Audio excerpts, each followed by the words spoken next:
Hermanos, Dios les bendiga. En esta ocasión me corresponde hablarles acerca del libro titulado 12 hombres comunes y corrientes.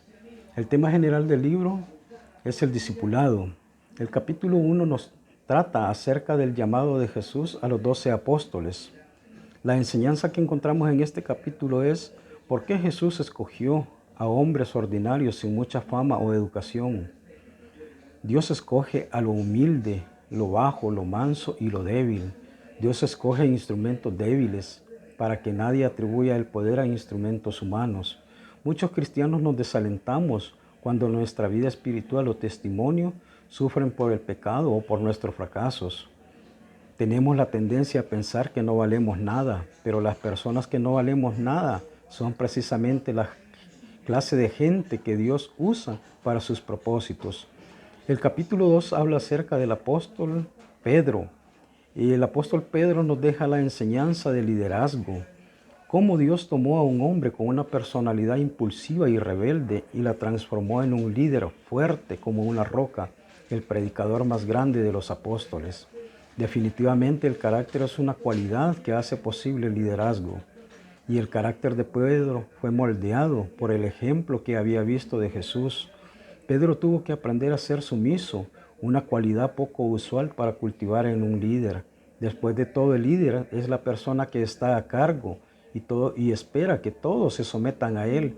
Pero un verdadero líder no solamente exige sumisión, él debe ser un verdadero ejemplo sometiéndose al Señor y a toda autoridad sobre él. El capítulo 3 habla acerca del apóstol Andrés. El apóstol Andrés nos deja la enseñanza que debemos de hacer evangelismo. Las Escrituras nos dice que Andrés tenía un corazón dispuesto para el ministerio. Aunque fuese en segundo plano, él no buscaba ser el foco de atención. El apóstol Andrés se le reconoce por traer a individuos y no a multitudes.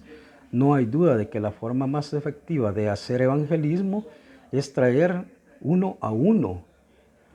No, hoy en día muchos cristianos pensamos que por no poder hablar en público o por no tener el don de liderazgo, no tenemos la responsabilidad de evangelizar. Por el contrario, todos debemos de hacer evangelismo. El capítulo 4 habla del apóstol Jacobo.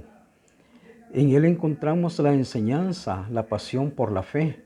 Jacobo sería el primero de los 12 que sería muerto por su fe. La historia registra que el testimonio de Jacobo dio frutos hasta el momento mismo de su ejecución. Se dice que el que llevó a Jacobo al tribunal, cuando vio compartir su testimonio, se conmovió y confesó que él también era cristiano, por lo cual fueron llevados juntos. Este hombre en el camino pidió perdón a Jacobo. Jacobo le perdonó y ambos fueron decapitados. Esto nos muestra la gran pasión de Jacobo por compartir su fe hasta el final de su vida. Como cristianos debemos de ser celosos de nuestra fe y compartirla en todo momento de nuestra vida. El capítulo 5 habla acerca del apóstol Juan, mejor conocido como el apóstol del amor. La enseñanza que nos deja es el amor por la verdad de Dios. El amor fue una cualidad que el apóstol Juan aprendió de nuestro Señor Jesucristo. Juan era duro y tosco, como el resto de los discípulos, pero sus puntos débiles se transformaron en sus puntos más fuertes. El apóstol Juan es un ejemplo de lo que nos puede ocurrir a nosotros los cristianos cuando creemos en Cristo y dejamos que la fuerza del Señor se perfeccione en nuestras debilidades. Sin embargo, el amor no anuló la pasión de Juan por la verdad, más bien le dio el equilibrio que necesitaba. Juan mantuvo hasta el final de toda su vida un profundo y permanente amor por la verdad de Dios y fue perseverante en proclamarlo hasta el final. Como vemos, el celo por la verdad debe estar equilibrado por el amor por las personas, ya que la verdad sin el amor carece de bondad. Como cristianos debemos de cultivar ambas virtudes en proporciones iguales. El capítulo 6 habla acerca del apóstol Felipe. Felipe nos deja la enseñanza del pesimismo. Felipe era el tipo de personas que en cada reunión dice, no creo que podamos hacer eso. Esa actitud la vemos en el pasaje de la alimentación de los 5,000. Jesús le preguntó, ¿cómo te propones alimentar a toda esa gente? Felipe le respondió, 200 denarios de pan no bastará para que cada uno tome un poco.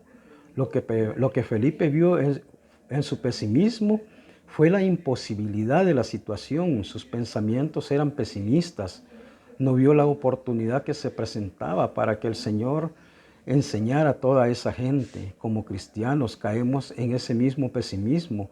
Muchas veces tenemos la oportunidad de hablarle a las personas de Cristo, pero en nuestro pesimismo lo primero que se nos viene a la mente es pensar que no querrán escucharnos, en vez de ver la oportunidad que se nos presenta de poder llevar a otras personas a Cristo a través de su palabra. El capítulo 7 es acerca del apóstol Natanael. La enseñanza que él nos deja es el prejuicio. Como todo hombre, Natanael era prejuicioso. Aunque era un estudiante de las Escrituras y buscaba el conocimiento verdadero de Dios, tenía ciertos prejuicios. Lo vemos en su respuesta al anuncio que le hiciera Felipe. De Nazaret puede salir algo bueno. Su respuesta no era bíblica o racional. Estaba basada en su prejuicio. Aquí volvemos a ver que Dios se complace en usar las cosas ordinarias, débiles e insignificantes para confundir a lo sabio y a lo fuerte. Como humanos tenemos el prejuicio de pensar que no valemos nada, pero Él nos llama sin importar de dónde vengamos o dónde vivamos, que seamos personas imperfectas con prejuicios. Él puede transformar nuestras vidas como transformó la vida de Natanael. El capítulo 8 corresponde al apóstol Mateo y al apóstol Tomás. Es interesante que Dios usara a un publicano como Mateo y a un pesimista como Tomás. En un tiempo Mateo había sido el más vil de los pecadores indignos y despreciables. Tomás era un individuo con un corazón tierno, calmado y melancólico, pero ambos fueron transformados por Cristo de la misma manera que transformó a los otros. Lo importante de este punto, vemos la clase de personas que Dios usa. Él puede usar a cualquiera. La personalidad, la condición social no son importantes. La única cosa que estos dos hombres tenían en común era una disposición a reconocer su propia condición pecaminosa. Debemos reconocer nuestro pecado. Él nos recibirá con amor, con perdón y transformará también nuestras vidas. El capítulo 9 corresponde al apóstol Jacobo, al apóstol Simón y al apóstol Judas. La Escritura no da mayores detalles sobre ellos. Si alguna vez escribieron algo, se perdió para la historia. De lo que sí estamos seguros es que por alguna razón Jesús los seleccionó, los adiestró, les dio poder y los envió como testigos. Ellos, como los demás apóstoles, son una prueba de cómo Dios usa gente común y corriente en forma admirable. Y el capítulo 10 corresponde a Judas, mejor conocido como el traidor. La enseñanza que encontramos en él es la avaricia. Esta enseñanza la extraemos del pasaje donde María derrama un perfume sobre los pies de Jesús. Y dijo uno de los discípulos, Judas Iscariote, ¿por qué no fue vendido ese perfume por 300 denarios y dado a los pobres? La reacción de Judas aparentó preocupación por los pobres, pero no era más que una avaricia pura. A través de Judas podemos ver de cómo el amor al dinero es la raíz de todos los males. Como cristianos debemos de cuidar de no caer en la tentación de la avaricia, porque por amor al dinero podemos no solo traicionar a las personas, sino a nuestro Señor. Podemos estar tan cerca de Él y aún así estar completamente endurecidos por el pecado de la avaricia. Casos en los que el libro podrá ser útil